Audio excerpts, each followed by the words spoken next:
Transmutation by George Washington Carey, Part 3, Philosopher's Stone, in the Zohar. Those who have stated that in alchemy, mercury and sulfur are not really physical substances at all are deceiving themselves and are simply incorrect. We will now describe how the human body and physical substances can be changed from one state to another, that is, from solid and liquid to a gas. This is accomplished through a process known as fermentation, but if this process were to be explained without furnishing more background information, it would seem too simple to believe. Therefore, we need to take additional introductory steps. First and foremost, as alluded to above, or in the last video, part 2 of this playlist, you should know what the vessel is and understand its function. Thousands of alchemists throughout the world have tried their best to convert metal into gold. Some actually succeeded, according to unimpeachable witnesses. There are examples of this transmuted metal in the British Museum of the Tower of London. Without realizing it, the vast majorities of would-be alchemists were actually striving to transform, or better said, to transmute, the raw materials in their body into the Philosopher's Stone. That is the real gold that bestows immortality. I am acquainted with a man in New York whose profession is to refine gold to the purest state that modern technology allows.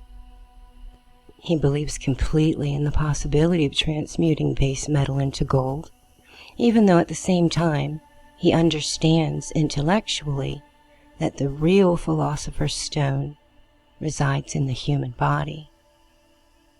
So, from him I learned that some people will always believe in two truths as professed by the Egyptian adepts, one permeated with essence and permeated with divine essence.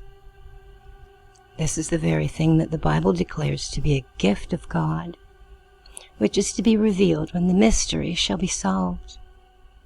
It is the very thing after which science seeks, the perfect life. Evolution means the self-same thing, spoken from the opposite extremes of the development by which it shall come, the former being the spiritual comprehension of the truth before it's, quote, made flesh and dwells among us, end quote, and evolution being its actualization and experience. Inspiration is the language of the men and women who were and are permeated with divine essence. The divine is usually conceived as a good thing, but divine is not necessarily good for man and his body. Divine implies that there is something greater than man and also something outside of the human body that permeates it. In other words, dwells within him. The word divine was granted importance and respect too loosely. Different religions will, and do vehemently, object to other religions' divinity and inspiration. The law of evolution, which makes growth the method by which intellectual heights are reached, is also the law by which physical development goes forward. Quote, "And he showed me a pure river of water of life, clear as crystal, proceeding out of the throne of God.